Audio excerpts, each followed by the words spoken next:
Yo soy Alexia, él es mi esposo Carlos y este es un episodio más del podcast Testigos Extraordinarios. Seguimos con nuestro invitado Pablo Eduardo Cancino. El episodio anterior nos acompañó también. Pablo Eduardo Cancino Marentes es profesor de educación primaria con una terminal en educación especial. Fue seminarista católico en la Compañía de Jesús, siendo prenovicio y novicio por 2 años y medio. Licenciado en matemáticas también, con maestría en tecnologías para el aprendizaje. Tiene un doctorado en educación, tiene otro doctorado en filosofía. Tiene 28 años como pastor. Ha formado una cantidad de iglesias impresionante. Actualmente tiene 4 bajo su cobertura y en algún momento hasta 18 iglesias bajo su cobertura. Y es mi tío. Creo que ese es el mérito mayor. Ese es el más importante. Y es nuestro tío. Y compadre. Mi compadre. Como se podrán imaginar, su bagaje y su experiencia lo hacen una persona muy interesante con quien platicar de las cosas de Dios, de la iglesia, de la religión, de espiritualidad. Y hoy pues tenemos muchísimas cosas que nos gustaría platicar. Vamos a tratar de agotar algunos, bueno, no de agotar. No podríamos agotar temas porque cada uno de estos da muchísimo carnita. Pero ¿con qué podríamos empezar? Para mí, o sea, siento que una pregunta que yo siempre he tenido es ¿cómo ha sido tu experiencia con la fe y la ciencia en conjunto? O sea, como una persona educada en ciencia y con un cerebro matemático y que explica todo. Y en mi cabeza la fe es como más subjetiva, por decirlo así. ¿Cómo ha sido esa combinación en tu experiencia de fe? Yo creo que es partir desde tu concepto de Dios. Dios es matemático, definitivamente. Sí. Entonces eso ayuda mucho a entender que el problema no es el problema de la religión como propuesta humana y de la ciencia como propuesta humana. Si lo pensamos, el cerebro más desarrollado en los seres vivientes es el del ser humano, y a mí me parece que debe de tener una pretensión de parte de Dios de uso, y desgraciadamente entonces desgraciadamente en el cristianismo hay esta cierta tendencia dogmática de que debes de creértelo todo sin cuestionar. Yo no creo que eso sea la fe. Yo creo que la fe cuestiona siempre. ¿Por qué? Porque el discernimiento implica eso, precisamente entender las cosas para poderlas llevar a tu vivencia cotidiana. Tener una experiencia de fe no significa ser ignorante, significa que has tenido la oportunidad de ser testigo en primera mano, ¿sí?, directamente, de algo que otros quizás solamente lo están platicando. La mejor forma, y eso también sucede en la ciencia, la mejor forma de tener evidencia es estando allí, hacer tú el experimento y ver qué es lo que sucede. El problema con la ciencia desde la perspectiva humana es que queremos que los resultados sean siempre igual y que dependa de nosotros el que tras un cierto método las cosas sean repetibles. En el caso de la fe no funciona así. Nada se puede repetir. No hay una fórmula para que las cosas sucedan exactamente igual. Y entonces no puedes repetir métodos, pero sí puedes repetir la actitud. Y tú tratas de encontrar cuáles son los principios correctos y la actitud correcta para que las cosas de fe funcionen. Cuando tú tienes esos dos elementos, la actitud correcta y los principios correctos, vas a darte cuenta que muchas veces van a funcionar las cosas como deberían o como se esperaría, ¿sí? Hay otra cuestión que es un tanto curiosa, y es que la visión científica lo que espera son hechos naturales, cotidianos, y la visión espiritual lo que espera son hechos extraordinarios que se salen, que rompen de lo cotidiano. Ahora, Dios hizo, Salmo 19, verso 1 dice, los cielos cuentan la gloria de Dios, el firmamento anuncia la obra de sus manos, y si Dios hizo todo lo que existe, entonces los principios por los cuales existe son de Dios. Desde este punto de vista, lo natural no está en oposición a lo sobrenatural. Fueron hechos por el mismo autor. Y entonces, ¿cuándo se rompe lo natural y cuándo se mete uno en lo sobrenatural? Ese siempre es un misterio. O sea, no creo que exista una persona sobre la faz de la tierra que tenga la autoridad para decir cuándo sí o cuándo no. Y los seres humanos siempre estamos a la expectativa de lo que podría suceder. Tenemos ciertas ideas. Y entre más viejo te vuelves en esto, como que pareciera que ya te la sabes y un día Dios te cambia todo y No, resulta Que esa fórmula no era. que esa fórmula no era y Dios vuelve a tratar con tu actitud y demás. En matemáticas hay algo que se llama procesos estocásticos y son todos aquellos procesos que tú no puedes predecirlos totalmente. Tienes una cierta idea, son sistemas dinámicos, son complejos. Por ejemplo, la bolsa de valores. ¿Sí? Tú sabes que hay ciertos aspectos que pueden hacer que el precio de las acciones suban o que bajen, que hay cuestiones políticas, hay cuestiones climáticas, etcétera, etcétera, etcétera. Pero nadie sobre la faz de la tierra puede decir si mañana las acciones van a subir o van a bajar. Sí. Pues con la fe es más estocástico todavía. ¿Sí? Tú no sabes. Y no es que Dios sea bipolar, o sea, no es que Dios esté jugando a los dados para ver qué pasa. Lo que sucede es que cuando tú tienes tantas personas, 8,000 millones de personas en este momento en el mundo, imagínate que Dios tiene que entender, digo, es Dios y seguramente puede hacerlo, debe de hacerlo, pero Dios debe de saber qué está pasando en el corazón de cada uno, determinar entonces el fin de cada uno, la trascendencia de las acciones de cada uno. Y si una sola acción en Adán, en Génesis 3, trajo todo un desastre, ahora imagínate 8,000 millones de personas tomando decisiones que son trascendentes. Yo creo que Dios es el rey de lo remedial. Todos los días está sacando entonces algo emergente que de una u otra manera nos permita medio sobrevivir como especie. Estamos tomando decisiones cada uno que para nosotros son decisiones nuevas, no deterministas, pero para Dios, siendo omnisciente, Él ya sabe muchas de estas situaciones y es todo un aspecto teológico decidir hasta dónde sí o hasta dónde no esto va a trascender. Y entonces tienes a un tipo de ciencia caído en las cuestiones de fe, como en mi caso, donde tratas de aplicar toda tu racionalidad y de repente resulta que no funciona. Y te conviertes hasta cierto punto como en algo raro de los dos mundos, ¿eh? O sea, si de por sí la gente que, yo lo decía la vez pasada, somos neuroatípicos, pues eso ya nos hace raros entre lo común de los seres humanos. Encuentras un cierto refugio en las cosas fácticas como la ciencia y ya entonces medio te la crees que puedes saber qué va a pasar, ¿sí? Aprendes matemáticas, aprendes a inferir, aprendes a encontrar comportamientos, sientes que ya la libraste y un día te encuentras con Dios y todo eso entra en crisis otra vez, ¿sí? Y entonces ahora ni eres completamente racionalista en el concepto del mundo y ni eres completamente idealista en el concepto de la iglesia, de la fe, y te conviertes en un bicho raro en cualquiera de los dos campos, ¿sí? Y luego vas con Dios y resulta que Dios es igual también. Es neuroatípico y va a hacer cosas que a todo mundo le van a parecer muy, muy raras, muy irracionales. Pero cuando tú ves el resultado dices, Dios tenía razón. Aquí quiero hacer un paréntesis porque al menos en mi vida, las cosas más inesperadas han tenido los mejores resultados. No han sido procesos agradables, disfrutables, etcétera, pero todas las veces digo, ok, veo lo que Dios, o sea, después de un proceso digo, ok, Dios, entiendo por qué lo hiciste. ¿Qué cosas en tu vida tú dirías? Siento que cuando Dios las puso en mi vida no las entendí, pero hoy, después del proceso, las entiendo. Pues yo creo que todo. O sea, ¿por qué Dios me hizo anormal en lugar de haberme hecho normal? No sé. Pero lo cierto es que eso te pone en una posición empática con el montón de anormales que andan rodando por allí. Haber sido violado, pues también te pone en una condición de vulnerabilidad, te vuelves sensible a la explotación, te vuelves sensible al daño que otros pueden causar.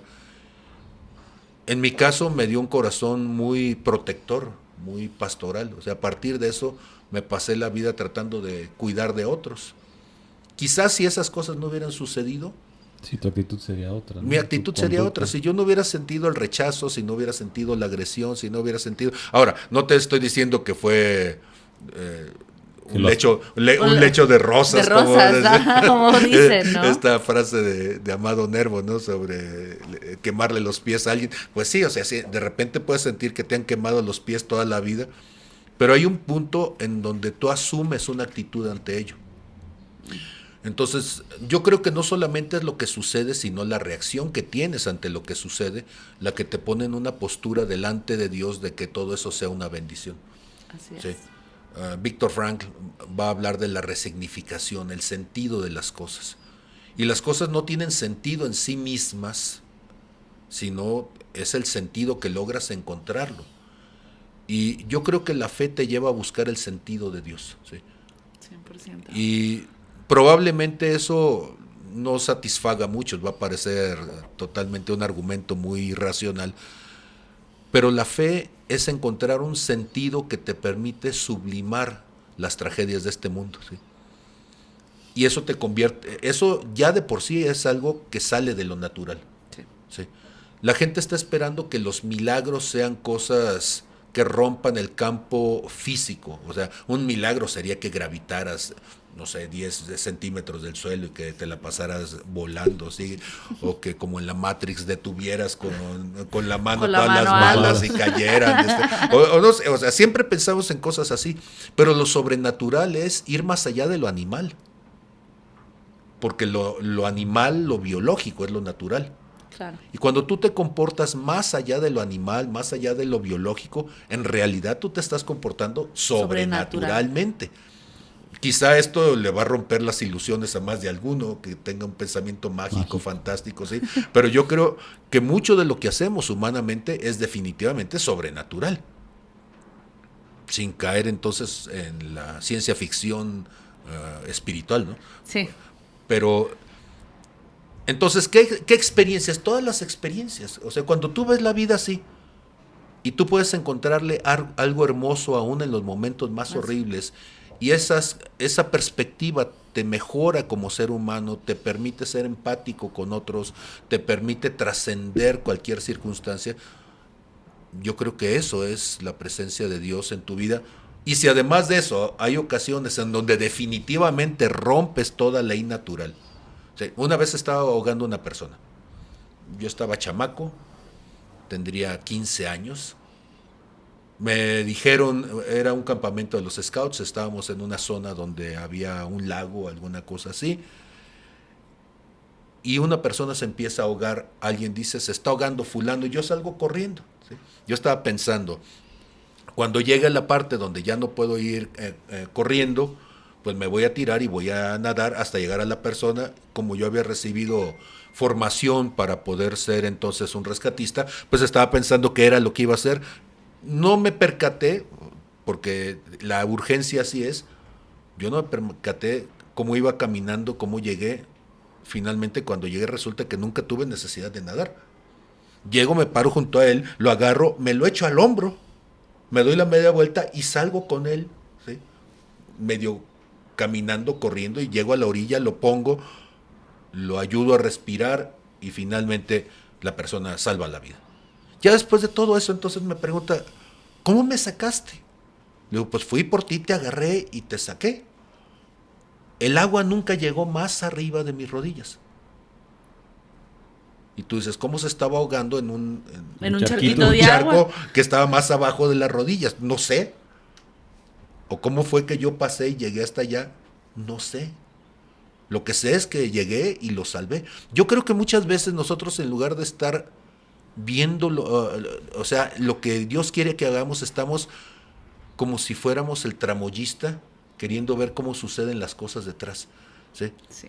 Tú sabes que algo es un milagro hasta después que sucedió. Entonces, ¿cuántos milagros he vivido? No sé, porque la mayoría de ellos solamente me di cuenta ¿Cuándo pasó? cuando pasó. Y después de que sucedió, entonces ya empiezas a sacar cuentas, empiezas a racionalizar y dices, Esto no era posible. Algo de aquí no era posible, ¿sí? O no era posible que yo caminara en el agua, o no era posible que se estuviera ahogando allí, o no era, algo no checa. Y cuando Dios te dice, ¿y? O sea, si no checó, importa algo, lo importante es que lo sacaste, se está ahogando y ahora la persona te dio las gracias y ahí terminó la experiencia, ¿no? Entonces yo creo que muchas de esas cosas han sucedido así. Cada cuánto, no sé, te puedo decir que es más cotidiano de lo que Sí. Sí. alguien aceptaría, ¿sí? Y entonces dices, entonces todos los días vives milagros. Sí, Pues sí. todos los días yo vivo milagros. Me levanto y me veo en el espejo y es un milagro que yo esté aquí. He tenido tantas oportunidades de morir. Desde casi recién nacido me circuncidaron al momento del nacimiento y me les estaba desangrando. De repente vieron que el pañal estaba muy lleno y cuando lo abrieron era pura sangre. Y por la cantidad de sangre que había, según me contó mi padre en algún momento, mi madre, pues lo lógico era que yo hubiera estado muerto.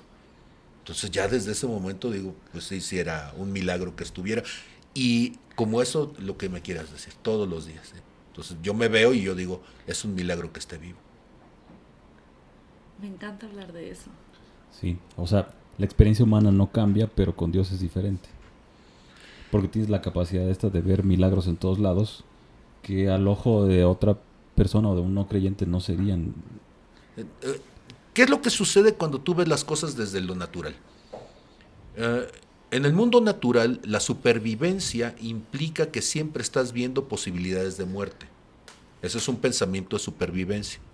Y si no lo ves así, no sobrevives. Sí. ¿Sí? Entonces, en todos momentos viajas por la ciudad y estás viendo a alguien que se comporta raro y es un posible agresor, estás viendo algo que está arriba de un edificio y es probablemente un objeto que te puede caer en la cabeza. Y de alguna forma, eso genera una actitud esquizoide ante la vida. Todo es agresivo, todo me puede dañar, todo puede acabar conmigo. Pero ¿qué hace la fe? Todo se convierte en una oportunidad de vida. ¿Sí? Y entonces eso cambia completamente tu condición mental, ¿sí? Porque el que siempre está viendo agresión a su alrededor se convierte en un enfermo, se convierte en una víctima de las circunstancias, se convierte en alguien que termina desgastado todos los días por lo que está sucediendo. Pero quien siempre en medio de todo eso puede ver una oportunidad de vida, y eso es lo que te da la oportunidad de fe, vas a tener una puerta abierta donde no se ve una puerta. Y entonces tú ya no estás buscando la puerta porque sabes que no se ve. Lo que sabes es que llegado el momento, va a llegar alguien que no conoces, con una solución que a ti no se te había ocurrido, y simplemente la respuesta que necesitabas estaba allí. Y la gente dice, ay, qué fácil. No, no es fácil, tienes que mantener la actitud correcta, claro. Porque si no mantienes la actitud correcta, no ves la puerta. No ves la puerta. Sí. Y no te encuentras con la persona, ¿sí? Entonces la parte más complicada, y esa es la parte que nos toca a las personas de fe, es mantener la actitud y la esperanza, la perspectiva de lo que puede suceder hasta el último momento. Sí. Vuelvo otra vez a la parte de la ciencia. ¿Cuánto tiempo se necesita para descubrir algo que nadie ha descubierto? A lo mejor toda la vida y no lo descubres. Toda la vida y quizá no lo vas a descubrir. Y entonces, ¿qué es lo que te mantiene? La actitud. La actitud de decir, probablemente me voy a encontrar con algo que nadie ha visto y esa va a ser la respuesta de lo que yo he estado buscando. Una de las cosas que estuve estudiando en un tiempo de depresión profunda que tuve, ¿sí? Duré casi un año deprimido, aislado de todo. Mi esposa me daba de comer en la boca, me bañaba. Caí otra vez al espectro autista severo. Y yo sé que eso suena raro a la gente, como decir, ay, sí, ahora truenas los dedos y se te quitó la gripa, ¿no? Los estados mentales son complejos y la fe te puede permitir salir de ellos. Yo creo que sí, aquí estoy y no me medico, ¿sí? Y entonces yo estaba estudiando algo sobre comportamientos polinominales. Y es algo que se estuvo estudiando desde mediados del siglo XV, más o menos, siglo XVI. Y ha pasado un montón de gente por allí. Entonces las matemáticas han crecido y desarrollaron sistemas polinominales. Quizá esto que estoy diciendo es más bien para algunos matemáticos que estén escuchando esto, ¿sí? Pero resulta que tú pasas toda una vida viendo cosas como esas y de repente tú encuentras algo que nadie más ha visto. En mi caso encontré que los sistemas de polinomios enteros racionales estaban constituidos por polinomios de grado -2 a su grado que tú lo estás viendo, y eso forma toda una cadena de elementos. Okay. No se suma. Ahora, la cuestión está en esto, que cuando tú los ves, yo veía esas gráficas en la escuela mientras estudiaba la licenciatura y cómo se curvaba, por ejemplo, una cuártica, una sextica, cosas así, los matemáticos me estarán entendiendo, y cómo esas curvas, esas deformaciones, parecía que no tenían sentido. Y un día trabajando, de repente piensas en algo, se te viene una revelación, un insight. En la fe alguien diría, Dios te habló, bueno, como sea, se te ocurrió y de repente lo haces y tiene sentido y estás viendo algo que nunca antes nadie en la humanidad lo había visto. Eres la primera persona que lo está viendo y no estás tan seguro si realmente lo inventaste, lo descubriste, se te ocurrió, pasó por allí, lo viste, pero eso es un milagro. ¿Así es como hiciste el teorema? Así es como se hace uno. Y entonces, cuando tú haces cosas como esas, y todo el mundo dice, ¿cómo lo hiciste? Siendo muy honesto, te dices, no sé. Solo pasó. O sea, pasó. Yo estaba estudiando y me encontré por una veredita que nadie había caminado. Me agaché y es como encontrarte un billete de 500 pesos cuando sales a la tienda y tú de repente volteas para todos lados y dices, ¿a quién se le cayó esto? ¿De quién será esto? Y lo agarras y te lo llevas y vas a tu casa pensando, ¿pero cómo fue esto?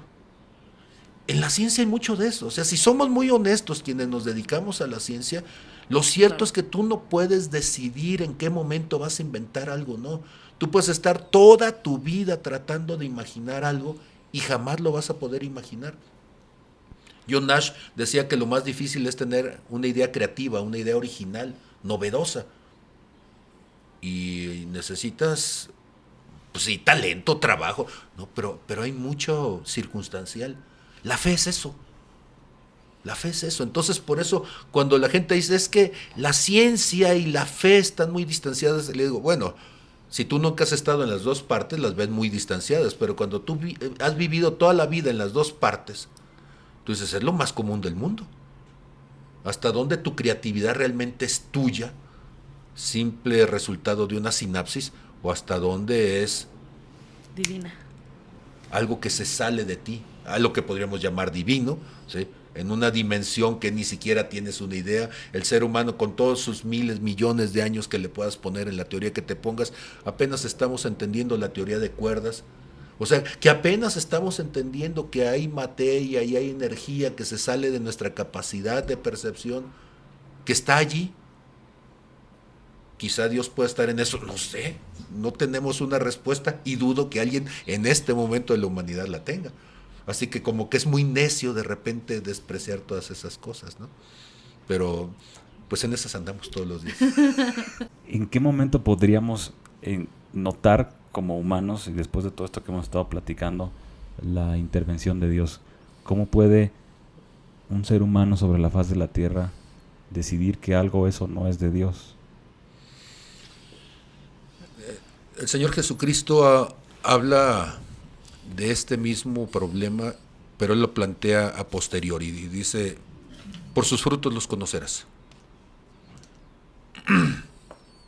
Cuando se habla de la parábola del trigo y de la cizaña, el ser humano siempre tiene la intención de juzgar en lo inmediato.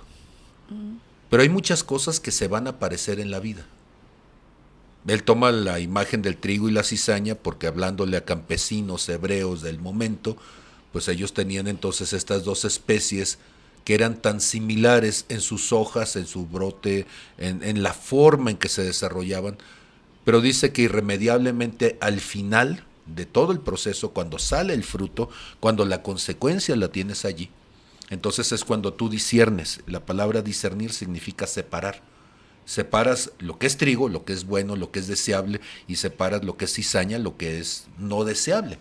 No estoy ni siquiera diciendo necesariamente malo, simplemente no es lo que yo quería. No es útil. No es útil, no es adecuado, no es lo esperado. No es lo esperado, lo preferido. ¿Sí? Te traen dos nieves de sabor, las dos podrían ser comibles, pero una era la que querías y otra no, es la que no pediste, y a la que no pediste dices gracias, ¿sí? Y me quedo con la que sí pedí. No sé, o sea, finalmente la vida siempre consiste en decisiones. La fe entonces te va a llevar a tomar decisiones a posteriori. Y tú dices, pero ¿cómo es eso? Si yo quiero tomar las decisiones antes, yo quiero tener el control de lo que sucede o de lo que va a suceder, y Dios te dice, no, esto es al revés. O sea, tú tienes que tener la actitud correcta durante, para que al llegar al final, tú tengas la capacidad de discernir si algo fue o no fue. Ahora, es cierto, podemos de alguna manera caer en algún momento en situaciones equivocadas. O sea, nos vamos a meter en cuestiones que quisiéramos no habernos metido. Sí, es cierto. Pero lo que Dios te pide que revises durante ese proceso es, una vez más, la actitud. ¿Sí? ¿Por qué la actitud? Porque a Dios no le importa tanto tus resultados, porque tus resultados no dependen directamente de ti. O sea, en un país como el que vivimos nosotros, quizá nos van a estar escuchando gente de otros países, pero en un país como el que vivimos tenemos que 120 millones de habitantes. Algunos son de la cuarta T y otras de la 5X y otros de la 6Y. Y bueno, en medio de toda esa diversidad, ¿sí?, de pensamientos, hay gente que va a estar en la posibilidad de tomar decisiones que van a afectar a los demás.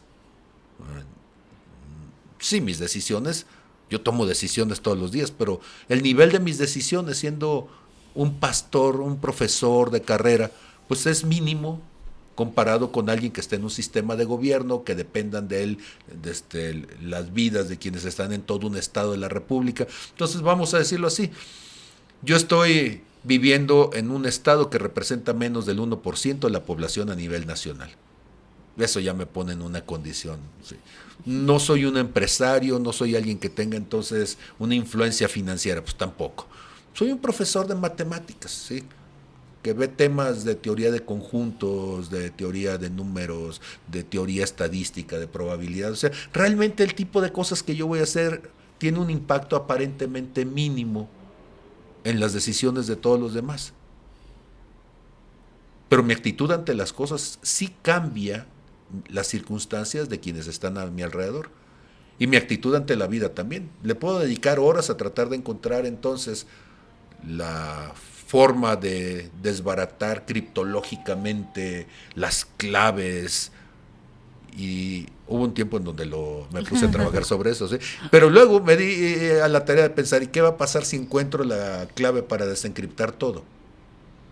Las consecuencias de eso iban a generar más problemas que el beneficio de hacerlo, porque entonces todos los sistemas de seguridad son vulnerables, ya hay alguien que conoce la entonces manera. Iban a ser vulnerables, y en medio de esa transición entre un sistema caduco que se volvió vulnerable y un nuevo sistema que sea capaz de proteger otra vez las vidas, los intereses, los datos de las personas, va a crear un espacio de conflicto.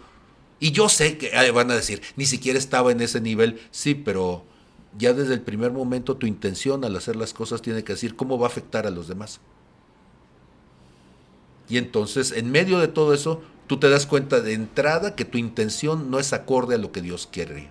Uh-huh. Lo que yo voy a hacer va a afectar a otros. O sea, que no me digan que quienes estuvieron trabajando en la bomba nuclear no sabían que se estaba iba a tener consecuencias. Ellos estaban haciendo que un poder inmenso iba a ser desatado y que iba a ser utilizado como un arma de guerra en medio de tiempos de guerra. O sea, ¿de dónde está la inocencia? Y tú dices, vamos a abrir la caja de Pandora con todo esto. Eso es de Dios. De entrada, sin inocencia, tú puedes decir, no, la cantidad de personas afectadas va a ser muchísima, el costo-beneficio va a ser muy alto, y entonces normalmente la gente pensamos inmediatistamente porque el egoísmo no nos permite ver que nuestras acciones van a tener consecuencias fatales hacia adelante, ¿sí? Y el ser humano en su egoísmo es inmediatista. Yo estoy pensando si voy a comer aquí, yo estoy pensando si voy a ganar aquí, yo estoy pensando si voy a tener un pedacito aquí, estoy pensando en mi comodidad, no en la de mis generaciones ni nadie más. Entonces, discernir lo que es voluntad de Dios es muy simple. Sí, si tienes esa capacidad de verlo desde lo eterno, o sea, inferir las consecuencias más allá de tu beneficio inmediato. Por eso cuando comentaba yo, por ejemplo, que en la iglesia no estamos cumpliendo con la función de iglesia. La función de iglesia, Génesis 1:26, es hagamos al hombre a nuestra imagen, conforme a nuestra semejanza, señoría. O sea, hagamos al ser humano a la imagen de Cristo, de Jesús, el carácter de Jesús, la capacidad de Jesús. Y yo me pregunto, la gente que se está congregando conmigo, ¿está aprendiendo a obedecer a Dios o a obedecer, siempre les digo en broma, al tipo? ¿Quién es el tipo? Pues yo soy el tipo. Y entonces yo digo qué está bien y qué está mal, cuando en realidad deberían de preguntarle a Dios qué está bien y qué está mal. Claro. ¿Quiero que me carguen el maletín a mí o quiero que hagan la obra de Dios? ¿Quiero que su vida esté alrededor de las necesidades de mi congregación o que su vida gira alrededor de las necesidades de lo que Dios les ha mostrado a ellos en sus circunstancias? ¿Pasan más tiempo sirviendo en mi congregación que sirviendo a su familia, a sus hijos? Etcétera, etcétera, etcétera. Entonces, cuando tú lo ves desde allí, te das cuenta que hay un egoísmo profundo en mucha de la formación del cristianismo, porque formamos a la gente para que nos sirva a nosotros en la inmediatez, pero no los formamos para que tengan una perspectiva de lo eterno, ¿sí? Y entonces, no estoy en contra yo de una doctrina en particular, pero si tu doctrina te separa de la necesidad de trascender, entonces quizá tu doctrina no es tan santa como quisieras, ¿sí? Entonces, ¿qué es trascender? Trascender es llegar al corazón del otro, trascender es poder mostrarle la salvación al otro, trascender es permitir que el proceso que el otro debe de llevar a cabo, se lleve a cabo. No es mi función salvarlo. Ok, pensemos en trascendencia.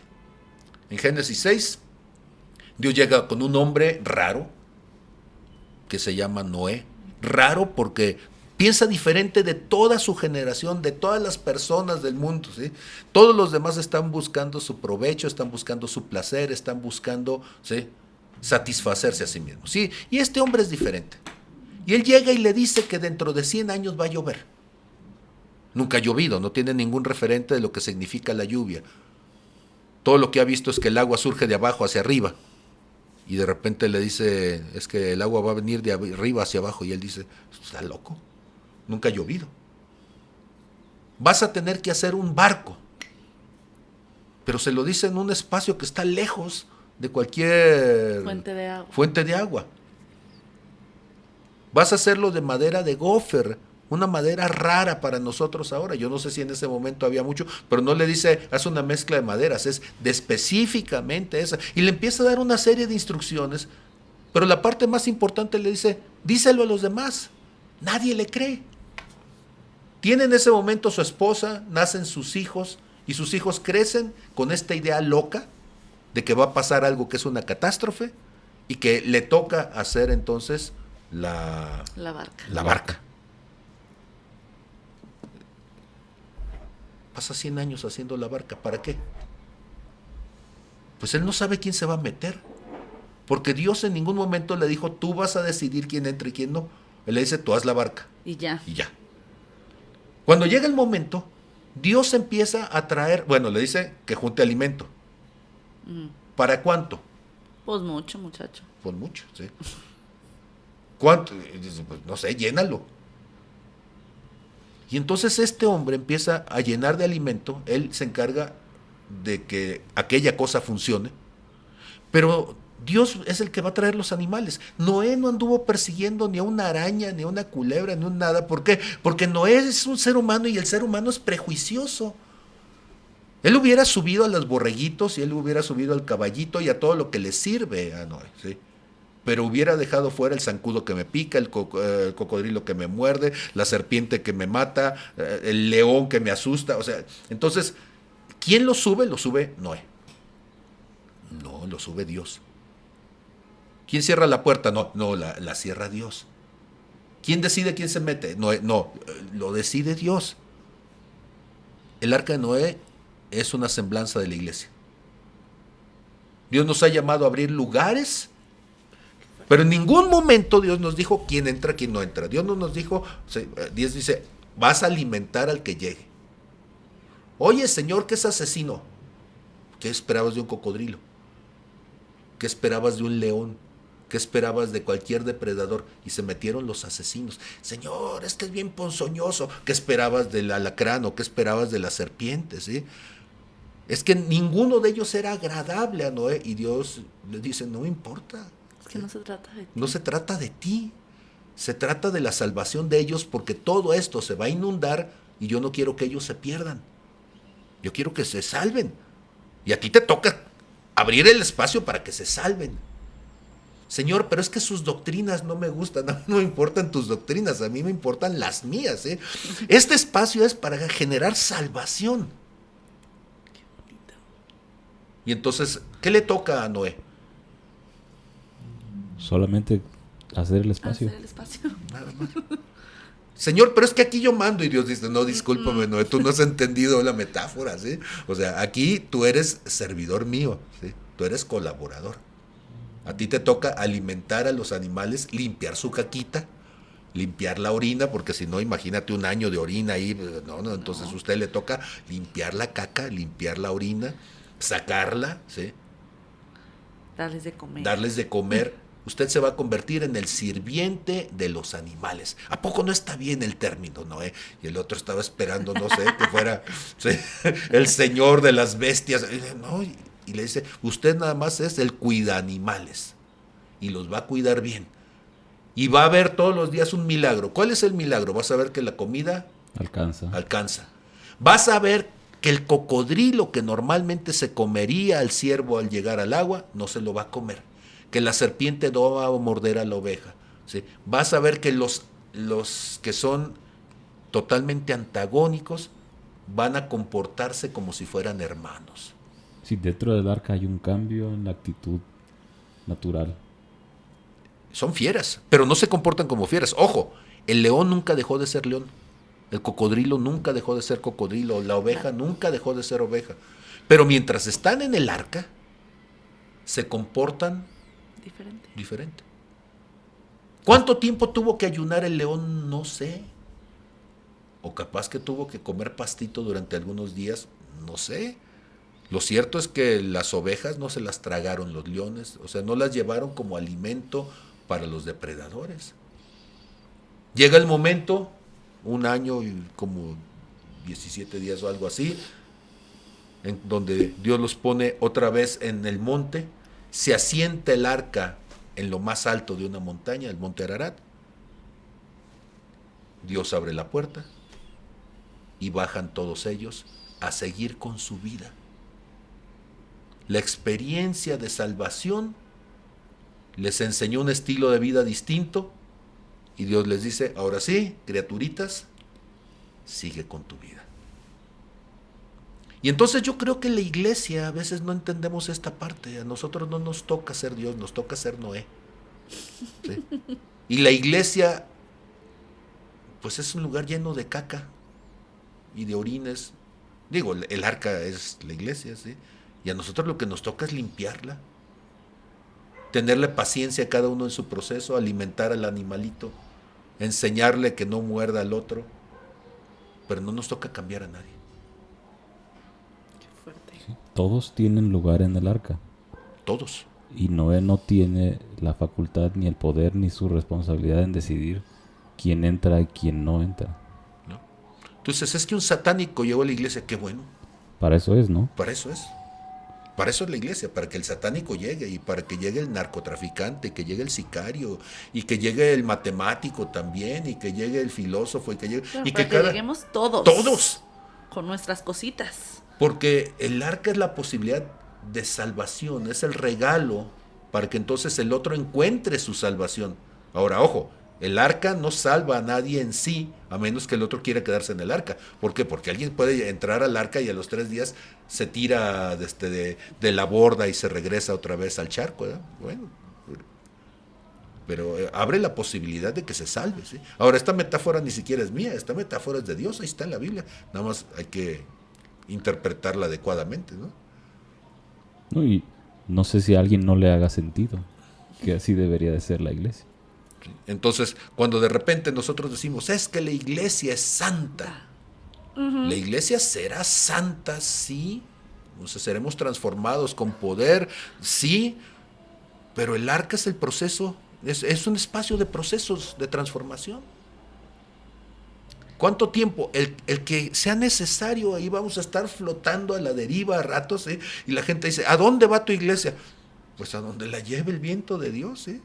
O sea, yo no sé, yo no puedo controlar las mareas afuera del arca, yo no puedo controlar cuánto tiempo llueve afuera del arca, yo no puedo controlar si se seca lo que está afuera del arca. Puedo pedirle al cuervo que vaya y se fije como hizo Noé, y el cuervo va a llegar y pues no va a encontrar nada, o se va a perder el cuervo porque había tantos cadáveres afuera que mejor quiso quedarse tragando cadáveres, ¿eh? Yo no sé.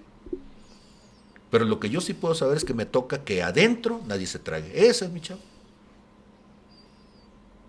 Acompañarlos en el proceso. Acompañarlos en su proceso, que no se sientan solos mientras vamos aparentemente a la deriva, siendo guiados por Dios a donde nos lleve, ¿sí? Se puede llamar mosaico, se puede llamar como, ponle el nombre que quieras, ¿sí? Lo importante es que adentro todos tienen un lugar. Sí. Y que es tu deber además cuidar que la única y la última pareja de alacranes sobre la faz de la tierra se mantengan vivos. Sí, sí. Que la última pareja de serpiente venenosa, de la mamba africana, se mantenga. ¿Sí? No puedes correrla y todo el mundo va a querer correr y tú tienes que ponerte en la puerta y decir sobre mi cadáver. ¿Sí? ¿Por qué? Porque si no, se va a extinguir esta especie. Sí, no va a poder salvarse esta arañita violinista. Ajá. Entonces, hay cosas que para nosotros son incomprensibles, pero son creación de Dios. Y hay una bola de locos creando arcas para los animales que les gustan. Sí. Claro. Y de repente también hay arcas que son arcas industriales, ¿no? O sea, agarras al cocodrilo para quitarle la piel y hacerlo zapatos y hebillas, ¿no? Sí, es que arcas hay de todos los tipos. Sí, o sea, también hay diversidad de arcas, pero la idea sería esta idea que nace en el corazón de Dios. Sí. Entonces tú dices, ¿cuál es el beneficio de Noé después de haber construido durante 100 años un arca, una cosa impresionante, grandísima? Se pudo quedar con toda la caca de los animales. ¿Sí? Los animales se fueron y él que se quedó con un cascarón. Su beneficio fue ese, se quedó con un cascarón lleno de caca. Pero con la satisfacción, eso sí, de que cumplió la obra de Dios. Y entonces muchos se están queriendo quedar no solamente con el cascarón, se están queriendo quedar con las pieles del animal, con los huevos de la gallina, etcétera, etcétera, etcétera. Entonces, un ministro debe de oler a oveja, ¿sí? A sudor de oveja, a caca de oveja, o sea, a eso hueles. La gente llega y te vomita encima, la gente llega y echa su inmundicia encima de ti y hueles a estiércol humano, ¿sí?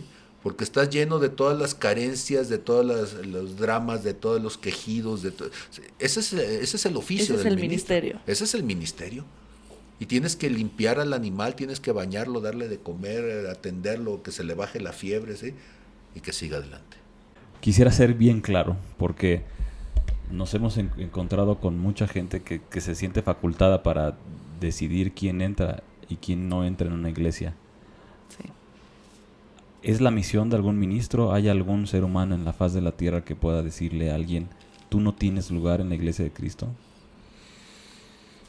Creo que es un acto de soberbia, porque la salvación no es un asunto humano, la salvación es un asunto de Dios con la persona en lo individual. En la metáfora que hemos puesto acerca del arca, el proyecto del arca es de Dios, no del ser humano. El proyecto de la salvación es de Dios, no del ser humano. Y creo que muchas veces nosotros hay animales en el arca que no nos convienen. He comentado en nuestras charlas anteriores que en mi primer tiempo de cristiano apenas estaba llegando a mi primera iglesia, cuando ya me habían corrido de mi primera iglesia. Ahora, sí sé que habemos cristianos incómodos o que habemos personas que somos muy ponzoñosas porque somos crudas en nuestro juicio y podemos decir cosas, ver cosas, analizar cosas que hacen que cualquiera se pueda sentir incómodo. Pero Cristo vino a esos incómodos. Entonces, ¿Qué cantidad de gente incómoda tienes en tu iglesia? Es qué cantidad de misericordia es la que manifiestas. ¿Sí? Entonces, tu dureza de corazón tiene que ver con lo heterogéneo que es Tu iglesia. tu iglesia. Entonces, una iglesia muy homogénea significa que solamente estás aceptando aquello con lo que tú te sientes cómodo, a lo que tú puedes controlar, a lo que tú le puedes sacar provecho, ¿sí? Y entonces iglesias muy homogéneas hablan de un egoísmo atroz en el corazón del ministro. Una iglesia debe ser heterogénea generacionalmente, no solamente jóvenes, necesitas niños, jóvenes, adultos, ancianos. Una iglesia heterogénea en cuanto a su extracto social, no solamente los que te pueden volver millonarios, sino a los que hay que invertir en ellos. Una iglesia multicultural donde tanto el indígena como el mexicano, como el extranjero se sientan Cómodos. parte de y cómodos. Una iglesia de diversidad, aunque no compartas como persona la diversidad sexual, sí, pero el arca está abierta para todos. Debe de estarlo. Claro. Y si no lo está, probablemente tú como ministro estás siendo un impedimento para lo que Dios quiere hacer. Si tú crees que estás cargando una misión y lo que estás haciendo es ser un obstáculo. Sí, y Dios te llamó a pararte junto a la puerta, no a hacer la puerta. La puerta es Cristo. ¿Sí? Y entonces tú te sientes el portero de estos centros sociales de... Sí, como en un Un antro ahí. cadenero. ¿Quién Como entra? Un cadenero. Un cadenero, sí, y entonces tú lo ves y si como cadenero tú sientes que le puedes sacar un billete, entonces pues que entres, ¿sí? Y si el otro como que no te da la facha de que vaya a ser alguien que vaya a dejar algo adentro, ¿no? No me convienes. O no que me tu conviene. proceso me hace sentir cómodo, entonces entras, ¿no? Bueno, yo hablo, obviamente siempre hablo de mi experiencia, pero a mí el cristianismo tradicional nunca me Sí. gustó. Ahora, y siempre fui incómoda para las sí, iglesias. ahora, es función de la persona que viene ser suficientemente incómoda para la iglesia. Sí, Es lo que se espera del sí, animal. o sea, yo espero que la gente que llegue sea incómoda, porque eso me va a obligar a transformarme como iglesia para poderle dar cabida a esa persona incómoda que llegó. Sí, cuando te desarrollas en tu capacidad para poderla atender, estás cumpliendo con tu misión. Sí. Y entonces, si yo tengo tiempo que no me siento incómodo en lo que estoy haciendo como iglesia, significa que ya me estanqué, que no estoy yendo más allá, no está llegando gente fuera de esa gente con la que yo ya aprendí y que está en mi espacio de confort. Y Dios va a traer a alguien que seguramente va a ser muy, muy incómodo, ¿sí? Entonces, cuando tú te sientas con alguien que acaba de participar, eso me sucedió en algún momento, alguien que acaba de participar en las matanzas de la ciudad. Y tú dices, ¿y cómo trato esto? ¿Cuál es mi función? Dios está llevando a una persona que se confiese. ¿Qué haces? Pues tienes que escucharlo y tienes que callarte la boca. Y tienes que llevarlo en un caminar a donde en su convicción llegue el momento donde él voluntariamente vaya y diga, Ya no ¿sabes más. qué? Yo me equivoqué, yo hice tales cosas y ya no más. ¿Sí? Pero mientras tanto, o sea, no puedes convertirte en el soplón tampoco porque cierras la puerta a que otros detrás de él, ¿sí?, decidan cambiar de conducta. El asunto no es encerrarlo. Ojalá que podamos encerrarlos a todos los malos. Sí, pero ya voy a ir también adentro. Yo, bueno, pues les predicaré. No, el asunto es, queremos cambio de conducta, cambios de actitud. Y no hemos entendido que la función de quienes somos ministros es acompañar a la gente en ese cambio, en esa transformación. Entonces llega el incómodo y voy a tener largas horas de incomodidad con él hasta que logremos encontrar un punto en su corazón donde la transformación que Dios está queriendo llevar pueda ser aplicable. Y donde la transformación sea una respuesta a él, no una respuesta a mí. ¿A mí de qué me sirve que una persona esconda su homosexualidad o esconda su adulterio o esconda sus vicios o esconda lo que sea? Pensando en estas incomodidades que como ministro has recibido con algunos de tus ovejas, ¿podrías contarnos algún testimonio de transformación? Híjole, voy a ver si puedo ponerme al borde de lo que el sigilo pastoral permite. Sí, es muy íntimo. Sí. Sí, porque si quieres porque son situaciones íntimas, ¿sí? Pero, ¿qué harías si un día alguien llegara y te dijera, convénceme de que no vaya a matar a alguien? Y te pasas toda la noche con esta persona hablando de por qué, a pesar de que en ese momento para la persona suene razonable, delante de Dios no es razonable. la decisión más adecuada, ¿sí? Y entonces cosas como esas me han pasado, sí me han pasado. Y no puedo decir más allá de eso, porque finalmente involucrados sabrían de quién estoy hablando, ¿sí? O de quiénes estoy hablando. Pero como ministro te toca eso. Como ministro lo que te toca es estar con la persona en sus peores momentos. Y no estoy hablando de los momentos solamente cuando estás enfermo. Estoy hablando de los momentos donde sus decisiones pueden trastocar su eternidad. Sí. Y te va a tocar entonces escuchar lo peor de su corazón y acompañarlo en medio de eso, ¿sí? O sea, la metáfora es, tú vas a estar allí para que en el momento en que está tan contaminado, trae por ahí un problema gastrointestinal, y tienes que estar ahí para que en el momento en que va a vomitar tú lo puedas agarrar o que te vomite encima, ¿sí? Y tienes que ayudarlo a limpiarse y levantarse y todo lo demás para decir, sigue adelante. O sea, el cristianismo, la función del ministro en el cristianismo es esa. Sí. Cuando la persona está haciendo lo correcto delante de Dios, no necesita al ministro.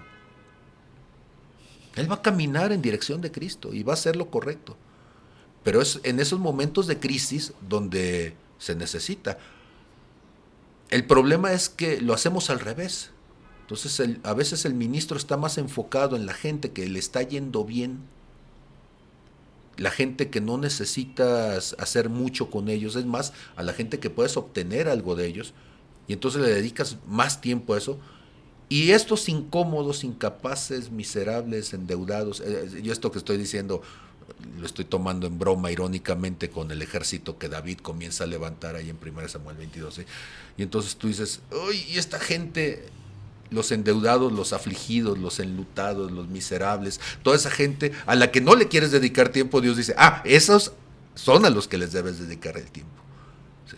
Esa gente es la que tarde o temprano, una vez transformada, saliendo de sus circunstancias, se va a convertir a la gente que va a cambiar una nación. Sí. Porque es la gente que va a tener el testimonio de lo que Dios puede hacer con ella. Claro. Sí. Y entonces, y a los que ya lograste que fueran así, que tengan toda la capacidad, que están produciendo, que están generando, que están transformando, ¿a esos qué? Pues esos te toca dejarlos libres. Porque la metáfora de esto es que la iglesia es una familia. Y en una familia, los padres que tenemos hijos les dedicas toda la infancia, bueno, desde el embarazo, su primera infancia, son niñitos, llegan a la adolescencia, y todo eso es invierte, y por fin llegan a la edad adulta, se enamoran y se van. Sí, pues así es. El ciclo de la vida así es. Y entonces una familia funcional, una familia saludable emocionalmente, una familia con la visión adecuada, es una familia que genera adultos funcionales, autogestivos, autosuficientes, les da una palmada y les dice, bien, ahora veías lo tuyo. Pero a veces en el cuerpo de Cristo como que somos muy disfuncionales. Si alguien tiene cierta capacidad, lo limitas. Si alguien parece que va a salir mejor que tú, le tienes celo, lo apachurras, no le permites que crezca, sientes que el otro es una amenaza, piensas que el otro, su obligación en la vida es ser esclavo toda tu vida, así, para que te sirva a ti en lugar de que sirva a Dios. Y entonces la única manera en que las iglesias aparentemente se van a formar es cuando salen de pleito, y entonces el otro, harto de esperar una oportunidad, hace la suya. Sí, hace la suya, pero ya se fue en violencia religiosa y ya salió en desobediencia, y entonces el juego que sigue es te maldigo y me maldices. ¿Sí? Eso es de lo más disfuncional. Cuando tú lo analizas esto desde una postura nada religiosa, si tú quieres, hasta como muy psicológica, pues dirías que son familias tóxicas, neuróticas, ¿sí? Entonces yo creo que el cristianismo se ha vuelto tóxico, se ha vuelto neurótico, no podemos simplemente crecer, reproducirnos y seguir salir adelante y ver la gloria de Dios manifestada y gozarnos con que el otro está logrando más que yo. Sí. No, eso no se vale, ese celo no lo permite, ¿sí? Entonces, ¿qué queremos? ¿Queremos levantar grandes feudos? Hubo un momento en donde yo tenía 15 iglesias bajo mi cargo. Me pidieron la Alianza de Pastores que tomara una posición para impulsar entonces el mover político-social en el estado de Nayarit, y tomé entonces el puesto como candidato por el partido Encuentro Social. Implicaciones inmediatas. Pues no podía ser ministro al mismo tiempo que era candidato. Ahora, yo tenía una ventaja. Yo ya venía raspado de la vida política, ya venía raspado de las grillas, y yo nunca me he querido registrar ante Secretaría de Gobernación Como ministro. como ciudadano de segunda. ¿Cómo de segunda? Sí, porque resulta que en este país tú puedes opinar a menos que... Seas ministro. Sí, tú puedes dejar una posición pública 6 meses antes y participar políticamente en las decisiones de tu país a menos que seas ministro. Y entonces tú dices, a ver, ¿quiere decir que soy tan peligroso, soy tan nocivo, que inclusive los términos de ley son equivalentes a que si yo hubiera cometido un ilícito, hubiera estado preso y después de eso salgo por fin con la pena librada? Y entonces cuando dice antecedentes no penales y te dan un tiempo de esos antecedentes no penales para poder tener un cargo público, una responsabilidad social, pues es como si yo hubiera hecho algo así, como si hubiera asesinado a no sé quién. Y yo dije, no, yo jamás, y lo digo aquí grabado otra vez, jamás me voy a inscribir ante Secretaría de Gobernación para que me quiten mi facultad de opinar en este país, en el que además yo trabajo y pago impuestos, ¿sí? Y soy parte del sustento, del sustrato social que le permite tener el dinero con el que funciona, ¿sí? Y entonces, sí, pero este tipo de opiniones hizo que de repente yo dejara de tener de la noche a la mañana no solamente las 15 congregaciones, la congregación mía, la que le había dedicado el tiempo y todo lo demás. Entonces de la noche a la mañana no tienes nada. Y pasan los meses de la campaña, los conflictos de querer transformar un país cuando no puedes ni siquiera transformar el partido que se supone que tiene que transformar a la nación. Yo había dicho que no iba a recibir un centavo de financiamiento. Eso lo dije en la reunión de Encuentro Social de precandidatos. Después del speech que dije, se levantaron otros 23 candidatos de los 300 que éramos, que dijeron, opinamos lo mismo, no vamos a recibir financiamiento. El partido recibió el financiamiento, nunca lo regresó, nunca nos dio el documento que avalaba que nosotros no íbamos a usarlo y que tampoco el partido los iba a usar. O sea, finalmente el partido Lo usó, claro. lo usó. Y entonces eso se llama robo. Y cuando yo les dije que eso era Un robo, robo. ¿sí? Entonces el partido comenzó a bloquear, ¿sí? Y comenzamos a tener choques al interior del partido. Lo cual se esperaba cuando llamas a alguien común, ¿verdad? Como en el meme, ¿verdad? Si ya saben cómo soy, ¿para qué me invitan? ¿Verdad? Entonces, si ya sabes que mi visión es una visión profética y en el sentido de confrontación, pues pórtate bien o no me invites. Finalmente, pierdo las 15 iglesias que tenía, pierdo la iglesia donde estaba, después pido permiso también laboral porque en la universidad pues no puedes estar en campaña al mismo tiempo que estás dando clases, entonces tienes que pedir un permiso sin goce de sueldo, y entonces durante 6 meses no tuve sueldo, no tuve antigüedad, no tuve iglesia, no tuve nada, y tampoco tuve el apoyo del partido, ¿sí?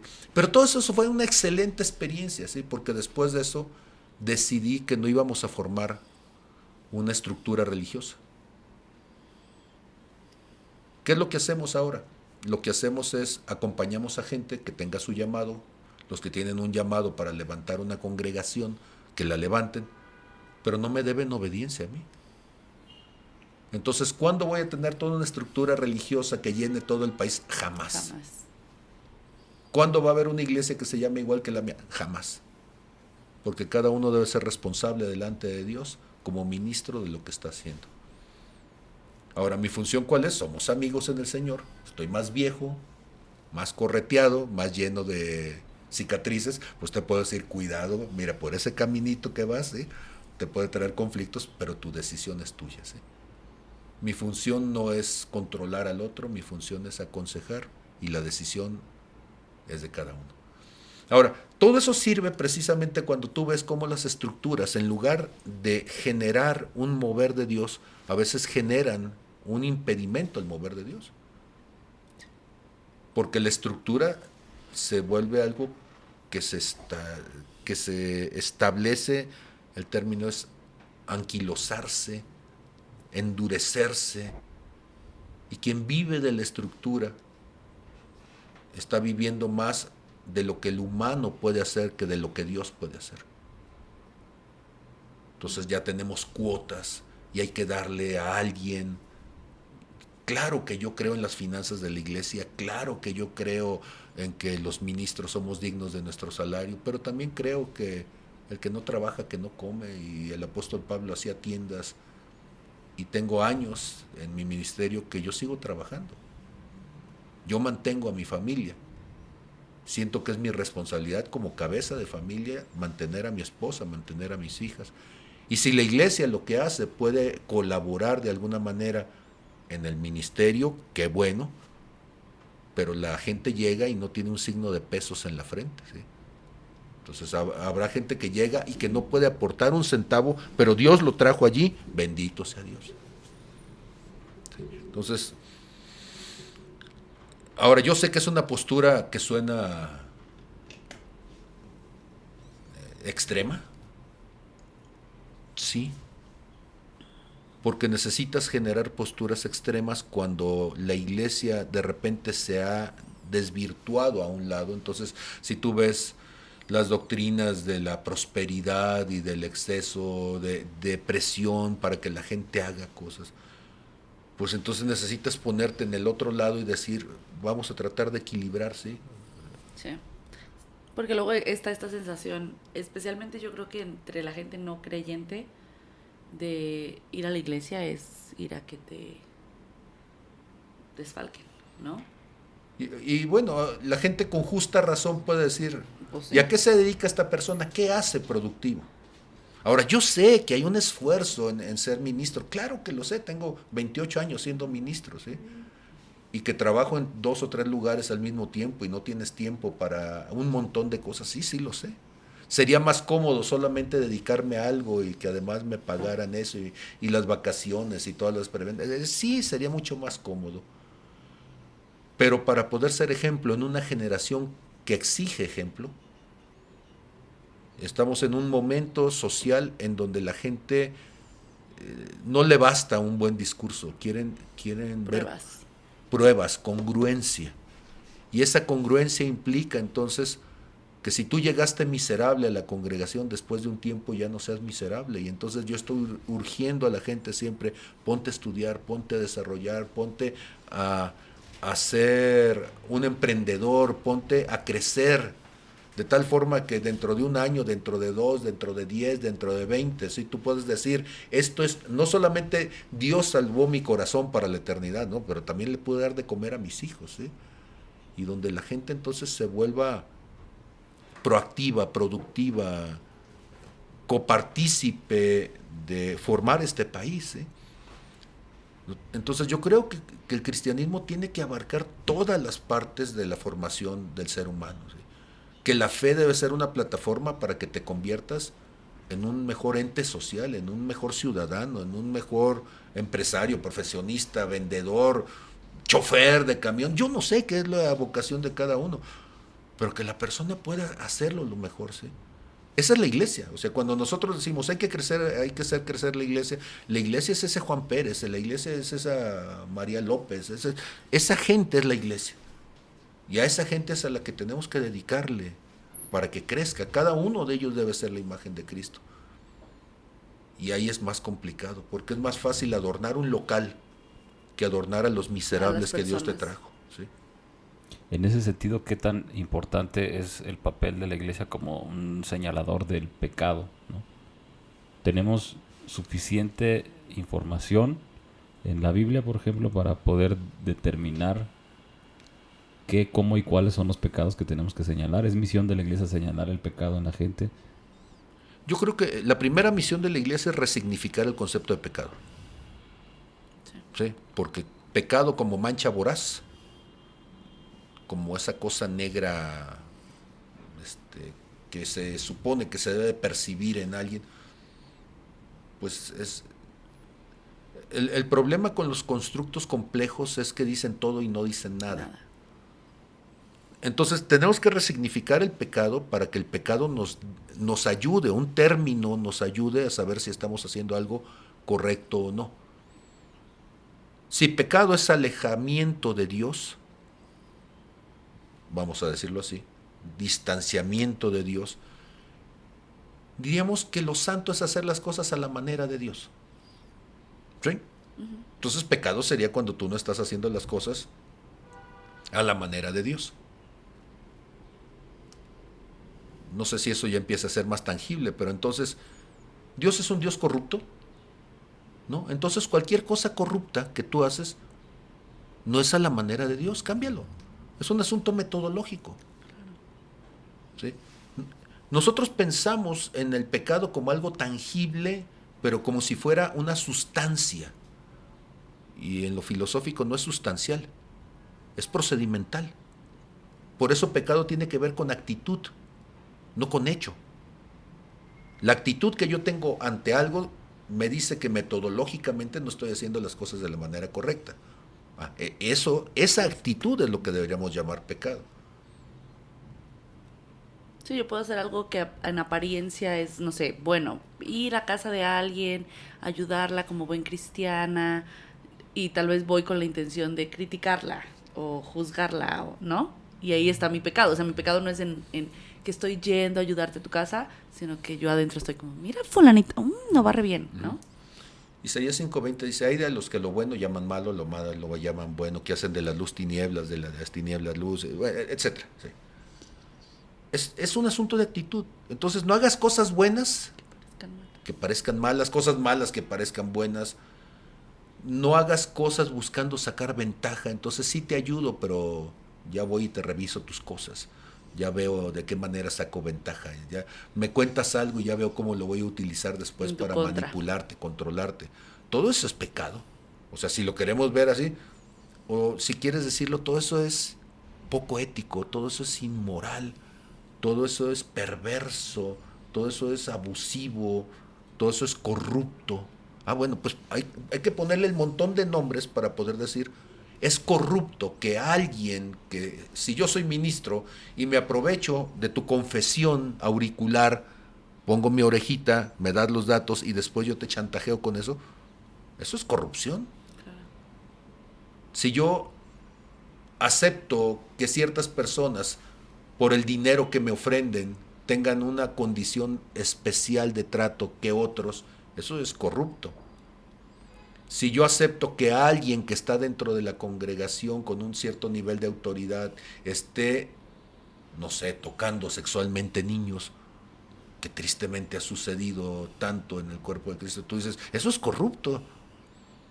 Entonces, el pecado que deberíamos de señalar, ¿sí?, es el pecado inmediato que tenemos adentro. No digo que no podamos señalar el de afuera. Claro, si tienes dedos no te alcanzan. Pero el asunto comienza contigo. O sea, ¿cuáles de las cosas que yo estoy haciendo en mi vida no son lo que Dios esperaría? Y entonces, ¿cómo señalarlo? Es muy fácil, ¿sí? Sientas al pastor en medio de en una silla y lo sientas en medio de la congregación y tú le dices, muy bien, este es el momento, vamos a señalar el pecado. Y comencemos con el tipo. Yo lo he hecho. Y te sientas y dices, ok, díganme. No estoy diciendo que sea perfecto. Yo reconozco que hay áreas de mi vida que estoy en proceso, estoy trabajando, pero señálenlas.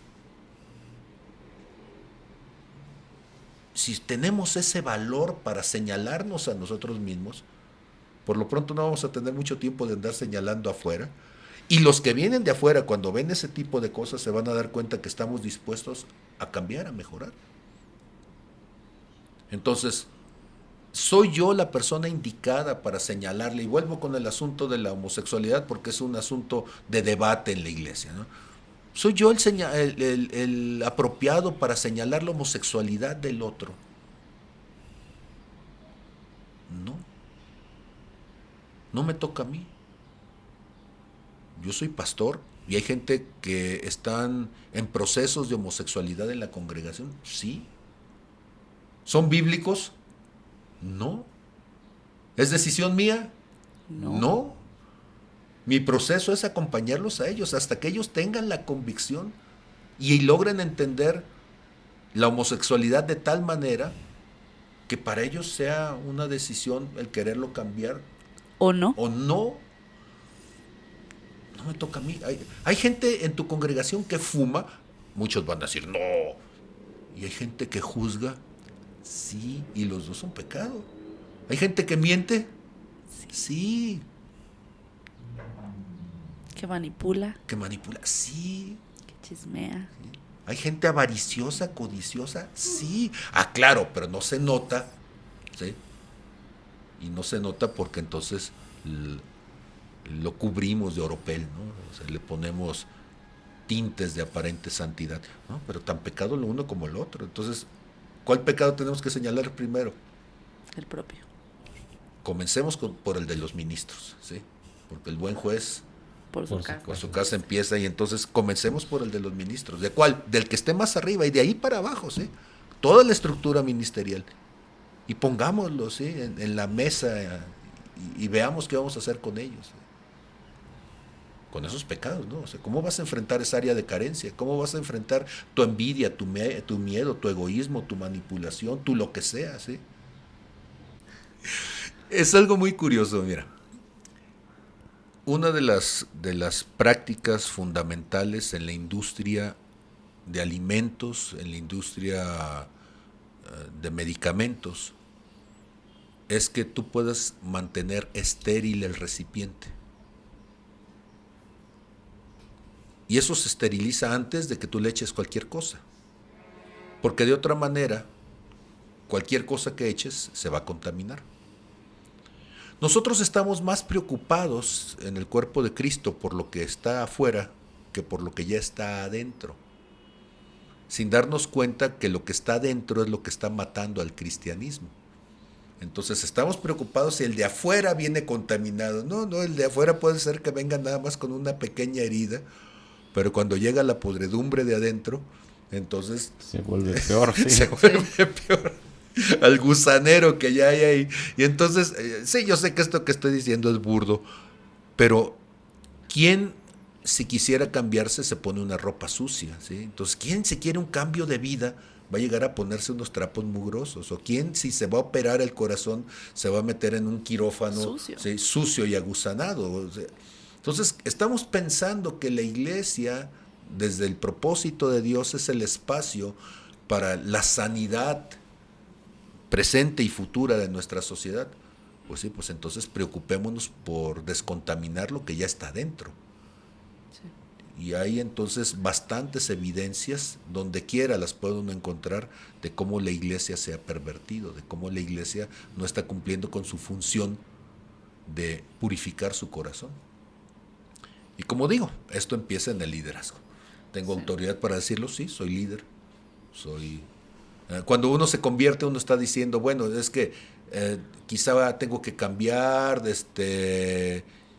y llegas a la congregación y tratas entonces, siendo creyente, tratas de ajustarte a lo que te están diciendo, y hay un momento en donde te das cuenta que las cosas no funcionan muy bien. Bueno, insisto en estas ideas anteriores de quienes nos hemos pasado toda la vida juzgando lo que está a nuestro alrededor y que nuestra formación nos volvió críticos, pues llegas a la iglesia y rápidamente empiezas a pelar los ojos y dices, aquí algo no funciona bien. Dices, bueno, seguramente debe ser por el liderazgo, y entonces te metes al liderazgo, ¿sí? Para tratar de ver qué es lo que está mal. Y después de estar un tiempo en el liderazgo dices, no, pues debe ser el pastor, y al rato resulta que tú eres el pastor y algo sigue estando mal. Entonces, ¿qué es lo que sucede? Lo que sucede es que tenemos una maquinaria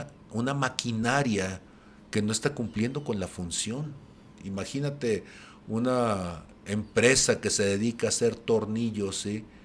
y que por alguna razón estos tornillos que está haciendo no tienen rosca, ¿sí? Están planos. Bueno, entonces está haciendo clavos en lugar de tornillos. O en lugar de estar haciendo tuercas con rosca dentro, pues las está haciendo sin rosca, pues son rondanas, ¿sí?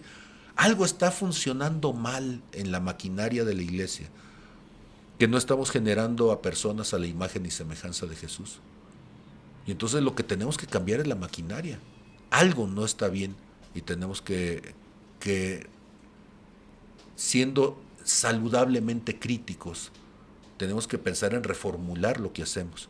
Si esto lo dijéramos en la ciencia estaría muy feliz, porque la ciencia siempre se está evaluando a sí misma, siempre está evaluando sus métodos, siempre está pensando, si quiero resultados distintos, debo de hacer las cosas distintas. Pero en el cuerpo de Cristo no, o sea, en el cuerpo de Cristo nosotros pensamos que la metodología es intrascendente, que yo lo puedo hacer con la mejor intención del mundo y eso basta. No, no, no basta. Tú tienes que replantearte si lo que haces está funcionando y proyectado a futuro va a lograr alcanzar lo que tú quieres. Sí. Y puede ser que hoy funcione y entender que mañana puede ser que no. O sea, igual estamos pensando en situaciones diferentes. Yo lo que estoy pensando es, por ejemplo, algo en lo que nosotros nos hemos encontrado algunas veces es gente que dice, es que si el pastor no se viste con tal. Sí, o sea, como centrándose en cosas tal vez superficiales, como de decir, es que si no cantas 5 canciones de alabanza, una oración y 2 de adoración, no es un buen culto. Y es como, ¿qué? Ok, ¿y cómo sería un buen culto en una iglesia perseguida en China? Sí. O sea, ¿cómo se supone que debe ser la alabanza si todo el mundo te está buscando y persiguiendo para matarte? Y cuando de repente uno ve algún video, a mí me desgarra el corazón porque ellos están en silencio. No sale un sonido de sus bocas, no golpean las palmas, es simplemente una pantomima, porque en el momento en que se escuchen esas voces van a ser descubiertos y van a ser llevados al paredón. Pero hay una presencia de Dios profunda en eso, ¿sí? Y entonces debemos de entender que la iglesia siempre se ubica circunstancialmente. El apóstol Pablo decía, con los griegos es griego y con los judíos es judío. Se compenetra de la cultura, de la situación, de la circunstancia, del momento. Y entonces, si yo visto saco en medio de una población que no tiene ni para guaraches, pues eso lo único que está haciendo es crear un distanciamiento, una barrera, un abismo social, ¿sí? Y tenemos que compenetrarnos entonces en lo que está pasando allí. Por eso digo que esto es un asunto metodológico. Si entendemos que el cristianismo se enfoca más a procesos que a resultado como tal. ¿Por qué a procesos que a resultado como tal? Porque la vida no nos va a alcanzar jamás para poder ver el resultado que nosotros quisiéramos, ¿sí? Seguramente lo lograremos en la eternidad, ¿sí? Pero mientras tanto, en este proceso tenemos que ir viendo que vamos en la dirección adecuada, que estamos con la actitud adecuada, que estamos con el enfoque, que estamos con la relación en el entorno adecuada. Todo ese proceso es lo que se va a terminar convirtiendo en nuestro cristianismo. Y el cristianismo del siglo XXI, en una sociedad que es tan distinta, tan diversa a cualquier otro momento social que hemos vivido como seres humanos, claro que el cristianismo tendría que buscar las formas, los modos, los modelos, los términos para poder entonces llegar a las personas en esa condición. Ahora, el cristianismo del siglo XXI, Ciudad de México, o Tepic Nayarit, o la Sierra, o el Mérida. Gavilán en la Sierra, o ¿dónde? Claro. Porque entonces es cierto, todos estamos en este mismo siglo XXI, pero las discrepancias tecnológicas, las discrepancias sociales, las económicas, mentales, educacionales. Entonces el cristianismo es algo artesanal que hay que adecuarlo a la necesidad específica de cada individuo. Claro. Sí. En este sentido, hemos encontrado en algunas publicaciones que hay, no sé si es el término correcto, manifestaciones del espíritu que cesaron. ¿Eso puede ser posible? que la relevancia cultural también haya alterado las manifestaciones del espíritu? Totalmente, totalmente. Ahora,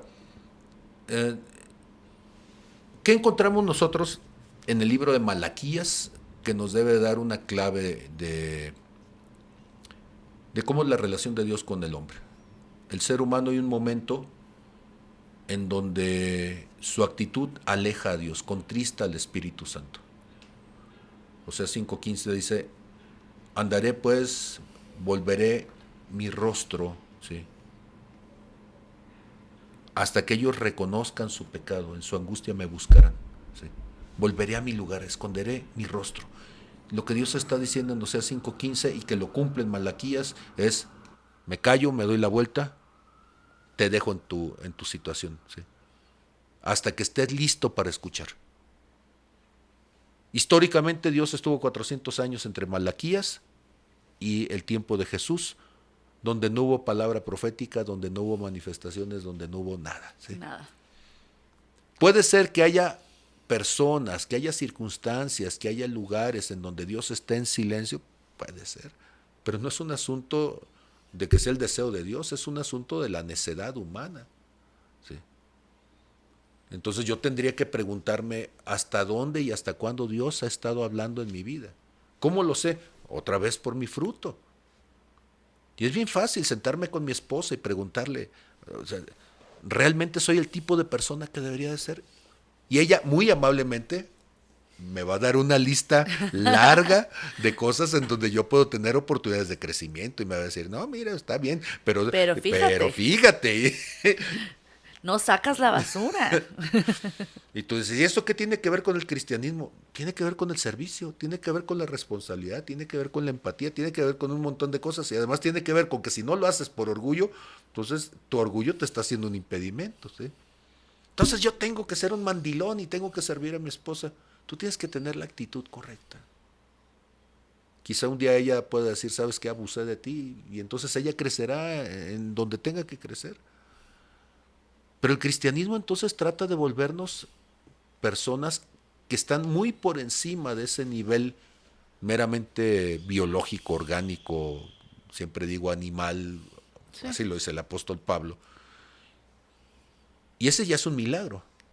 Ahora, una persona está entonces tan imbuida, tan metida en decir, es que yo tengo la razón, que deja a Dios a un lado, ¿sí? Hay una reflexión que hace años yo hago siempre con la gente y les digo, nosotros no tenemos la razón. Yo lo digo delante de aquí en la cámara, no tengo la razón, no tengo la verdad, porque la verdad no es una cosa, no es una sustancia que yo puedo poseer. Juan 14:6 dice, yo soy el camino, la verdad y la vida. O sea, la verdad es una persona. Y si la verdad es una persona, yo no puedo ser dueño de una persona, y menos cuando esa persona es Cristo, ¿sí? La personalización de Dios. Y entonces, si Cristo como persona es la verdad, pues más bien yo soy propiedad de Él, no Él propiedad mía.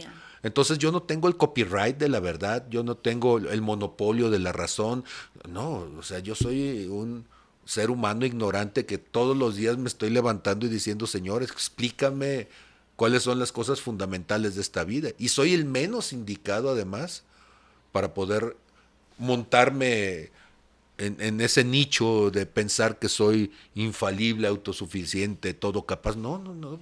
Cometo errores todos los días y todos los días me tengo que arrepentir y todos los días tengo que pedir perdón y crecer, ¿sí? Pero ese es el camino del cristiano, ese es el camino del ser humano. Quien no está viviendo eso todos los días, pues seguramente está en su propio engaño, ¿sí? Entonces todos los días descubro áreas en mi vida que debería de poder mejorar. Y todos los días me paro, así como los niños chiquitos cuando están creciendo y tienen así la cinta de medir, ¿eh? Y te paras y la cinta está, y tú dices, ¡ay, tengo que crecer! Pues sí, así es. Eso es lo que dice Efesios 4:13, ¿no? Hasta que todos lleguemos, ¿sí?, a la medida de la estatura del varón perfecto. Entonces nos falta, pero esa es la idea. Esa aproximación me hace pensar en lo que decíamos hace un momento, ¿no? ¿Cómo ¿cómo se vería una persona que se está acercando a la imagen y semejanza de Dios? Se vería muy rara, yo creo. Imagínate encontrarte con alguien que no miente. O sea, alguien que se equivoca y lo reconoce. Eso ya es raro. Y no solamente lo reconoce, sino que además te pide disculpas. ¿Sí? Alguien que te pide algo prestado y te lo devuelve. No, pues eso es como de otro planeta, ¿no? Alguien que le das la feria de más en la tienda y te dice, discúlpeme, me está dando de más, ¿sí? Alguien que le pegas en una mejilla, ¿sí? Y en lugar de ponerte una golpiza, dice, perdón, ¿en qué le ofendí? ¿Sí? Y tiene la actitud, la disponibilidad para que le sigan diciendo de cosas y diga, perdón, no había entendido su postura, ¿sí? Trataré de hacerlo distinto, no sé. O sea, se vería rarísimo, porque dejaría de ser una persona grosera, grotesca, tosca, ¿sí? Envidiosa, y bueno, todas esas cosas que nos distinguen como seres humanos, ¿no? O sea, alguien con conciencia ecológica, pero sin la violencia para que esa conciencia se forme, ¿sí? Porque yo estoy de acuerdo, hay tantas cosas injustas, pero no creo que romperle el carro a alguien, que romper un cristal, que la violencia realmente erradique la violencia, ¿no? Sino que la vuelve más tóxica, más destructiva. Yo creo que se vería así de raro, ¿no? Y yo espero algún día verme así de raro también, ¿sí? No sé cuándo, pero espero antes de morir lograr ese nivel de rareza. Ese nivel de rareza. Imagínate encontrarte con otro pastor y no preguntar, ¿y usted cuántas ovejas tiene? Debe ser muy raro, ¿no?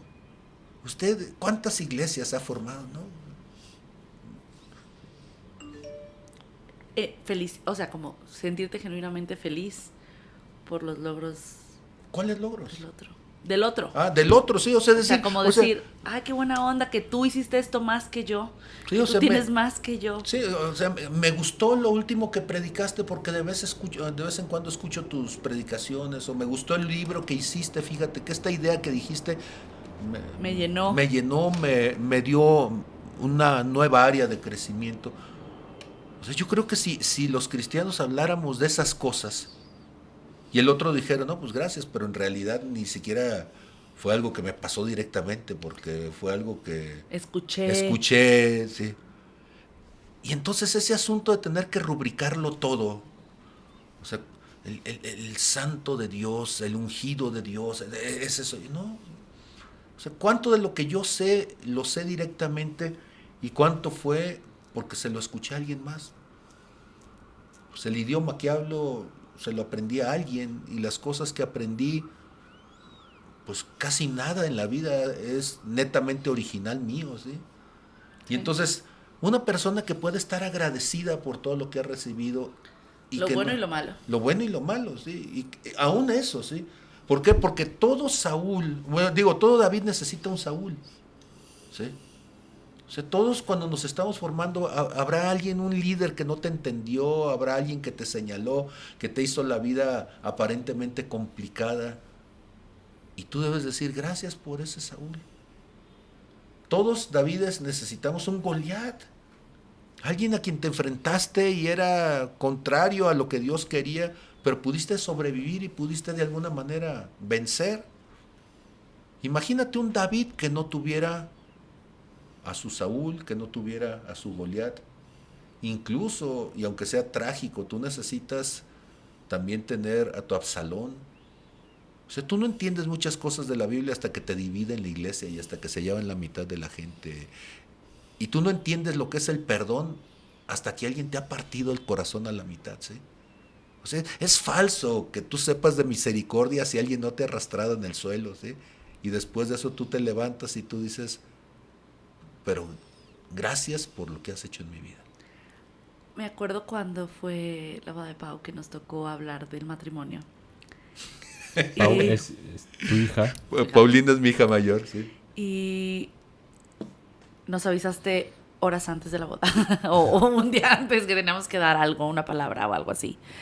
Y a mí me movió mucho porque nos pusimos a leer y escuchar. Y cuando, o sea, encontramos que era como una prédica, algo así, que hablaba sobre cómo el matrimonio es la mejor escuela para ser como Cristo. Porque tienes que darle misericordia a alguien que no siempre se la merece. Tienes que perdonar a alguien que te conoce y que te traiciona y que te lastima de una manera en que posiblemente nadie más puede lastimarte. Tienes que amar a alguien incondicionalmente cuando nunca cumple las condiciones, cuando no llega a la altura. Y así es como te ama Cristo. Y es lo que da Cristo por ti, una misericordia eterna, un perdón eterno, un amor incondicional que no tiene que ver contigo, no tiene que ver con lo que tú eres o dejas de ser o vas a ser. Y yo me acuerdo estar leyendo eso y cuando se lo dijimos a Pau y platicarlo, y fue algo que nos conmovió muchísimo y creo que ha sido un sustento en nuestro matrimonio el saber esa información. Pero eso, o sea, creo que lo que decías al principio me gusta mucho porque la idea de que los seres humanos, como te diré, tenemos esta naturaleza, ¿no? Está la naturaleza humana, que no somos egoístas naturalmente, nos gusta tener la razón. Y Cristo nos llama a ir en contra de todo lo que representa ser humano. Y ese es el mayor milagro y la mayor experiencia de fe. El estar en una situación donde tú sabes que tú tienes la razón y callarte, ¿no? O donde tú sabes que el otro no se merece que tú hagas nada por él y decir, voy a contar hasta 10 y voy a hacerlo lo mejor, como que si tú te merecieras esto y más, ¿no? Y voy a servir aunque no sea lo que te mereces y aunque no sea lo que yo me merezco estarte sirviendo a ti, ¿no? O sea, esa es la experiencia del cristianismo, el ir en contra de todo lo que te enseña la experiencia humana por fe. Voy a ir en contra de toda mi naturaleza. ¿Sí? ¿Sí? Y eso le llamamos fe. Y todo el mundo va a decir que eres un estúpido y tú vas a decir, es verdad. Tienes toda la razón. Tienes la razón. Si eres un estúpido, sí, porque la gente llama estupidez a no buscar sacar ventaja. Y tú dices, sí, sí soy un estúpido. Cuando estaba en la campaña política, uno de los periodistas de la localidad me llamó ingenuo.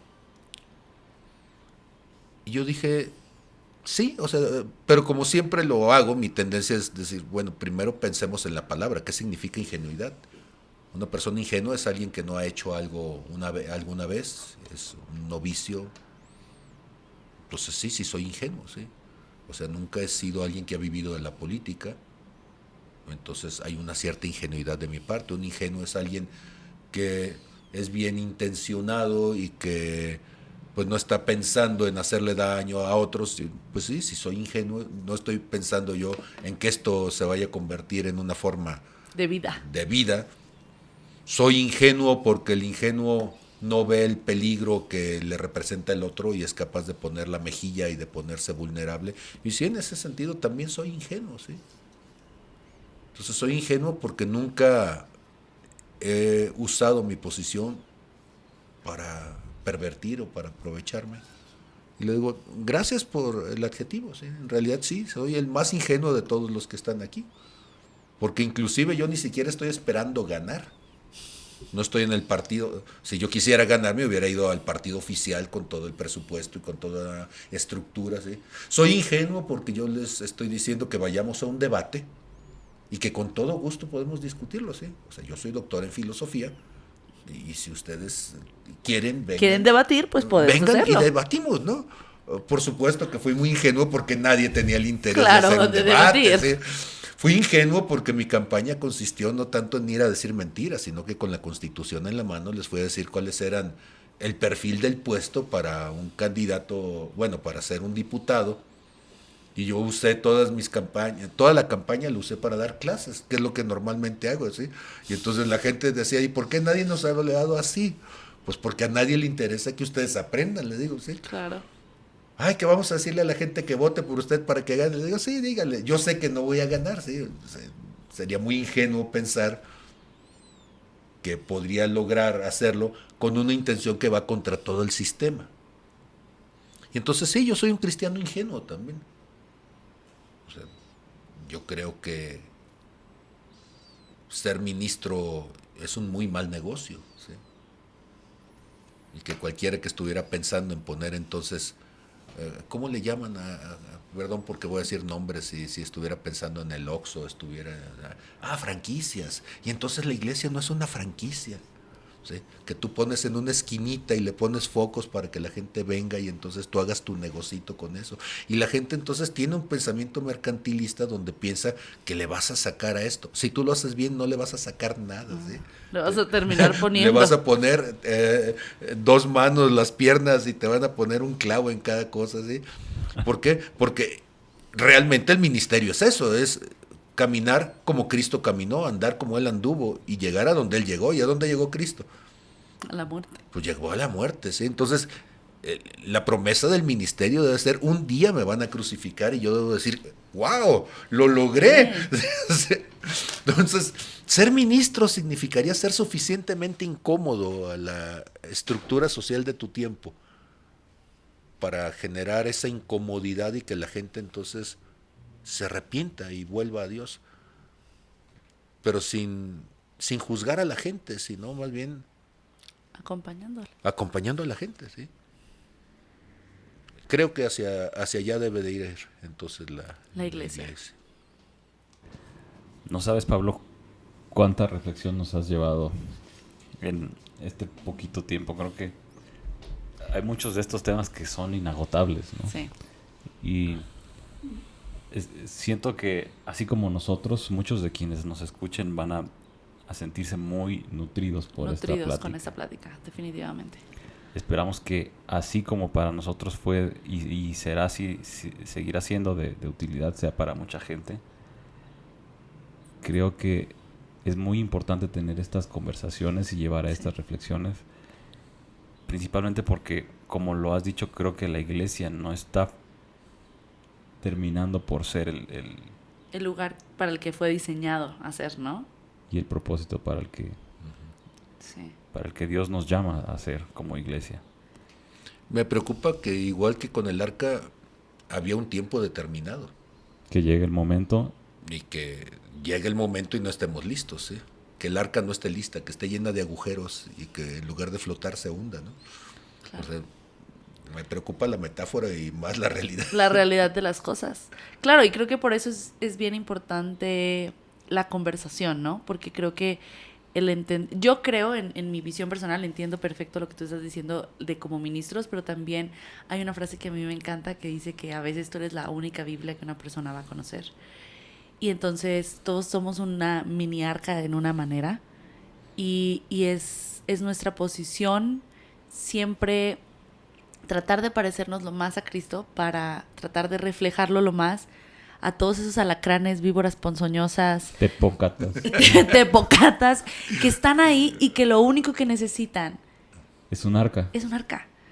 Y me encanta esta plática que tuvimos hoy. Creo que fue increíblemente nutritiva y espero que quien la esté escuchando entienda todas las cosas que dijiste, que puedan de verdad escuchar y masticar toda esta información y saber que ustedes pueden impactar chiquito y grandísimo, ¿no? Y puedas identificar en tu iglesia y en tu vida estos focos rojos. Si tu iglesia hoy le cierra la puerta a algún alacrán, alguna víbora, sí, o tú le cierras la puerta a algún alacrán o víbora ponzoñosa en tu vida. Y yo creo que todos somos culpables, ¿eh? A mí no me gustan los alacranes. Sí. Pero que es un balde de agua fría para mucha gente. Esperemos que los despierte y ayude a orientar el propósito ese que Dios quiere para su iglesia. Así es. Muchísimas gracias por acompañarnos, por escucharnos. Espero que estén aquí en el próximo episodio de Testigos Extraordinarios con un testigo extraordinario. Muchas gracias. Gracias, Pablo. Gracias.